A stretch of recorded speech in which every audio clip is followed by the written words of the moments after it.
Le FMO répondra aux besoins des entreprises. On ne va pas proposer un catalogue de formation issu de notre savoir, de nos idées. C'est les entreprises qui vont communiquer avec nous. Elles font partie de l'EFMO et elles vont exprimer leurs besoins et nous avons essayé au mieux d'y répondre. C'est une école qui a la caractéristique de regrouper un certain nombre d'acteurs importants de la formation sur le territoire. Vous trouvez bien évidemment Purple Campus, puisque c'est l'émanation des CCI d'Occitanie et que la région avait sollicité les CCI d'Occitanie pour préparer cette école. Il y a l'éducation nationale, il y a l'AFPA qui travaillent avec nous. C'est une spécificité, c'est plutôt que de travailler les uns contre les autres, c'est de travailler ensemble pour les besoins des entreprises et des jeunes du territoire. La région, elle est aussi en charge des mobilités et elle est toujours très intéressée par la formation dont elle a assuré pendant longtemps le leadership. Il nous paraissait indispensable d'articuler les deux et de créer quelque chose qui n'existait pas. Nous avons innové avec cette école du ferroviaire et des mobilités en Occitanie et nous en sommes très fiers.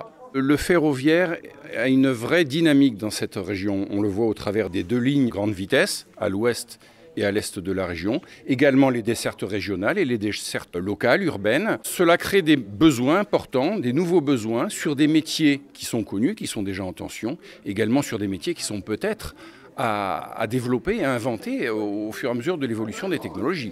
La région Occitanie a en même temps la chance d'avoir 2 projets de lignes nouvelles, Toulouse-Bordeaux, Montpellier-Perpignan. Elle a aussi 2 projets de services express régionaux métropolitains sur l'étoile toulousaine et sur la façade méditerranéenne entre Sète, Montpellier et Nîmes. Il y a donc là, dans les prochaines années, des réalisations très importantes en termes de transport en commun, en termes de transport ferroviaire. Il est donc très important d'anticiper les besoins de demain, les nouveaux métiers, tout ce qu'il y aura besoin en termes d'emploi sur ces différents projets.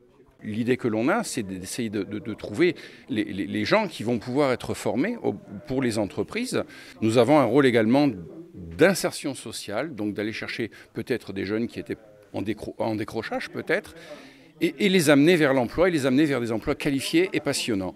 Pour cela, il faut être près des territoires, il ne faut pas être uniquement à un seul endroit dans la région, il faut être partout. Être avec les mobilités d'aujourd'hui, mais aussi celles de demain. Il y a tout le domaine de l'intelligence artificielle, il y a tout le domaine de la décarbonation, parce qu'il y a, comme vous l'indiquez, le train hydrogène, il y a le train à batterie, le train hybride, mais il y a aussi tout ce qui va se faire avec les carburants décarbonés, où là, il y a aussi des métiers nouveaux à mettre en œuvre, à inventer, à mettre en œuvre. C'est tout cela qui nous motive et c'est aussi très clairement parce que être demain la première région énergie positive, c'est être la région qui développe les transports en commun et singulièrement les transports en commun ferroviaires.